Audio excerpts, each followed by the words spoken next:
ಇಲ್ಲಿ ಯಾರೋ ಒಬ್ರು ತುಂಬಾನೇ ಕೂತು ಮಧ್ಯ ರೋಡಲ್ಲಿ ಬಿದ್ದಿದ್ದಾರೆ. ಅವ್ರು ಬಿದ್ದಿರೋ ಜಾಗ ಹೇಗಿದೆ ಅಂದ್ರೆ ಪೂರ್ತಿ ಕತ್ಲಿದೆ. ಯಾವುದೇ ವೆಹಿಕಲ್ಸ್ ಬಂದರೂ ಕೂಡ ಸಡನ್ ಆಗಿ ಗೊತ್ತಾಗಲ್ಲ ಇಲ್ಲಿ ಯಾವುದೋ ಒಂದು ವ್ಯಕ್ತಿ ಬಿದ್ದಿದ್ದಾರೆ ಅಂತ. ಎಲ್ರಿಗೂ ಹೇಳೋದು ಒಂದೇ, ಯಾರೇ ಆಗಲಿ ನಿಮ್ಮ ಅಳತೆ ಮೀರಿ ಯಾರು ಕೂಡ ಕುಡಿಯೋಕೆ ಹೋಗ್ಬೇಡಿ. ನಿಮ್ಮನ್ನೇ ನಂಬ್ಕೊಂಡಿರೋ ಅಥವಾ ನಿಮಗೋಸ್ಕರನೇ ಕಾಯ್ತಾ ಇರೋಂಥ ಎಷ್ಟೋ ಜೀವಗಳಿರುತ್ತೆ. ದಯವಿಟ್ಟು ಯಾರಿಗೂ ಮೋಸ ಮಾಡಬೇಡಿ.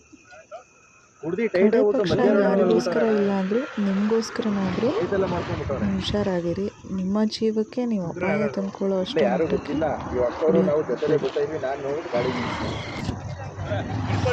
ಅಲ್ಲ ಜಾಗ ಇದೆ ಅಲ್ಲಿ ಮಲಗಿಸೋಣ. ಯಾರೋ ಸಡನ್ ಲಾರಿನೋ ಏನೋ ಬಂದು ಹೆಂಗ್ ಗೊತ್ತಾಯ್ತದೆ. ಕೈ ಹಿಡ್ಕೊಳ್ಳಿ, ಬನ್ನಿ ಆ ಕಡೆ. ಅಲ್ಲಿ ಮಲಗಿಸ್ತೀನಿ ಬನ್ನಿ. ಅವ್ರಿಗೆ ಹೆಲ್ಪ್ ಮಾಡೋಕೆ ಹೋಗ್ತಾ ಇದ್ದಾರೆ, ಎಲ್ಲಾದರೂ ಒಂದು ಸೈಡಿಗೆ ಮಲಗಿಸೋಣ ಅಂತ. ಅವ್ರಿಗೆ ಹೇಗಾಗಿದೆ ಅಂತ ಅಂದರೆ ಬರಲ್ಲ, ಹೋಗೋ ಬರಲ್ಲ